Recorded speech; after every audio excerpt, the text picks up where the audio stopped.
Salut et bonjour. Aujourd'hui, on va continuer notre série de méditations sur le livre d'Éphésiens. Regardons ensemble Éphésiens chapitre 2, de versets 1 à 10.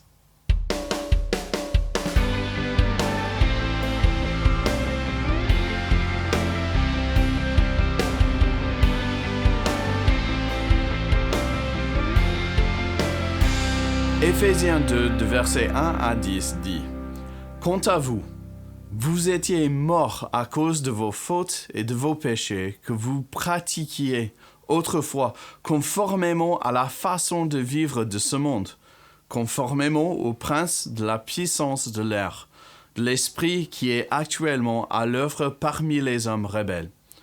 Nous tous aussi, nous étions de leur nombre. Notre conduite était dictée par les désirs de notre nature propre, puisque nous accomplissions les volontés de la nature humaine et de nos pensées, et nous étions par notre condition même destinés à la colère, tout comme les autres. Mais Dieu est riche en compassion, à cause du grand amour dont il nous a aimés, nous qui étions morts en raison de nos fautes, et il nous a rendus à la vie avec Christ. C'est par grâce que vous êtes sauvés. Il nous a ressuscités et fait asseoir avec lui dans les lieux célestes en Jésus-Christ. Il a fait cela afin de montrer, dans les temps à venir, l'infinie richesse de sa grâce par la bonté qu'il a manifestée envers nous en Jésus-Christ. En effet, c'est par grâce que vous êtes sauvés, par le moyen de la foi. Et cela ne vient pas de vous, c'est le don de Dieu. Ce n'est pas par les œuvres, afin que personne ne puisse se vanter. En réalité, c'est lui qui nous a fait. Nous avons été créés en Jésus-Christ pour des œuvres bonnes que Dieu a préparées d'avance afin que nous les pratiquions. Paul présente d'abord notre condition spirituelle dans ce passage. Il exprime de façon claire et précise. Nous étions morts. Pas malades, pas handicapés, pas une mauvaise prédisposition génétique. Morts. Autrement dit, notre péché a entraîné une incapacité spirituelle totale. Bref, on ne pouvait plus rien faire. Bref, on n'a rien fait pour contribuer à notre salut. Ce n'est pas comme si Dieu avait fait 99% et attend à ce qu'on fasse le 1% qui reste. Là où ça chauffe un peu, c'est l'implication de tout cela. Selon ce passage, le salut n'est pas une décision que nous prenons. Le salut n'est pas une prière à prier. Le salut n'est pas l'acte de s'approcher devant à la fin du culte. Le salut, c'est 100% l'acte de Dieu et 0% de nous. Après tout, un défunt ne peut rien faire lui-même pour revenir à la vie. Il devra dépendre entièrement de l'action du secouriste qui administre les soins du premier secours. Cependant, pour beaucoup, ce n'est pas facile d'appréhender la gravité du péché. En même temps, ce n'est pas comme si j'avais tué quelqu'un. C'est ce que j'ai dit au début de mon cheminement avec le Seigneur. On aime bien comparer nos fautes avec les péchés de quelqu'un d'autre. On connaît tous quelqu'un pire que nous. Mais l'essence du péché, c'est la mentalité derrière tout ça. C'est le raisonnement « je suis le roi de ma vie, je décide et je fais ce que je juge bon ». Que ce soit tuer, que ce soit voler un paquet de chewing-gum. Ok, peut-être ce ne sont pas les défis de tous les jours. Alors ça peut être raconter un petit mensonge, participer au commérage ou alors ignorer quelqu'un dans le besoin. C'est la même mentalité. Je décide pour moi, pas Dieu. Même si j'entends son avis, c'est moi qui décide. Et c'est ça qui est méprisable. Rappelle-toi qu'on ne parle pas d'une relation entre un parent et un enfant désobéissant, mais qu'on parle du Créateur du visible et de l'invisible, celui qui a tout créé par le son de sa voix, celui qui a méticuleusement fixé les règles et les principes de la physique et de la nature, celui qui comprend facilement ce que nous ne pourrions jamais saisir, tous ensemble, dans 1000 durées de vie. C'est à lui qu'on a dit « Ah, c'est bon, je fais comme je veux. Tu vois le problème? C'est offensant, même dans un contexte parental. Mais alors, dans un contexte cosmique, c'est facile de voir comment cette mentalité nous prépare pour le jugement. Après, quand tu te rends compte du fait que chaque décision et chaque action contraire au commandement de Dieu soumet sa création, son chef-d'œuvre, à la souffrance et à l'abîme, tu peux comprendre comment le péché nous a placés sur la trajectoire de collision avec sa colère, son courroux et sa justice. Je veux faire juste un dernier commentaire sur ce sujet du péché et de la colère de Dieu. On n'aime pas trop y réfléchir et je comprends. En général, on préfère éviter. Mais si on ne passe pas le temps à évaluer la profondeur de nos offenses envers Dieu, nous ne pourrons jamais comprendre la profondeur de sa grâce envers nous. C'est dans ce contexte de dépravation totale, de désolation ultime où Dieu agit. Le mot « mais » dans ce passage est puissant. Dieu a fait quelque chose pour nous alors que nous ne pouvions rien lui offrir. Il a agi en notre faveur alors que nous ne le méritions absolument pas.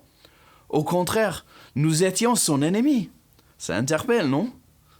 Et qu'est-ce que Dieu a fait précisément? Mieux que tu ne puisses le penser. Souvent, le salut est présenté comme un billet pour le ciel déjà prêt et composté. Faut juste subir le temps restant sur terre avant d'aller au paradis.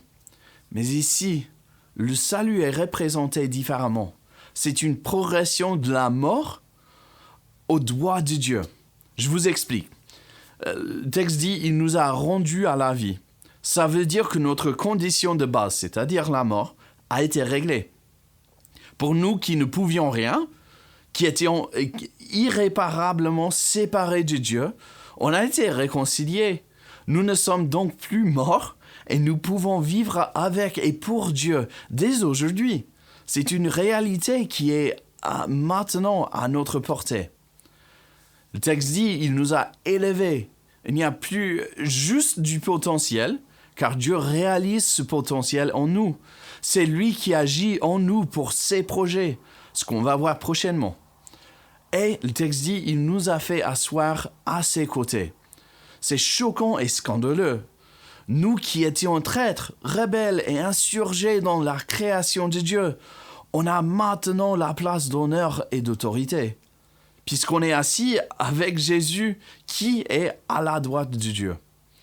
À nous, les déserteurs infidèles, les dissidents égoïstes, avares et narcissiques, à nous a été confiée cette place d'autorité et d'honneur. Ça n'a pas de sens. C'est inexplicable, mais c'est pour ça que Paul dit tout simplement, il a fait cela afin de montrer dans les temps à venir l'infinie richesse de sa grâce par la bonté qu'il a manifestée envers nous en Jésus-Christ. Ça change tout. Paul doit réexpliquer parce que c'est tellement fou qu'il veut être sûr qu'on n'ait pas mal compris. Il dit tout simplement, en effet, c'est par la grâce que vous êtes sauvés, par le moyen de la foi. Et cela ne vient pas de vous, c'est le don de Dieu. Ce n'est pas par les œuvres, afin que personne ne puisse se vanter. Mais comment est-ce qu'on en revient? Et ce n'est pas tout. On pense souvent que le salut ou la conversion, c'est le but. C'est la cible à atteindre. Mais ce n'est pas la ligne d'arrivée, c'est plutôt le début d'une nouvelle existence.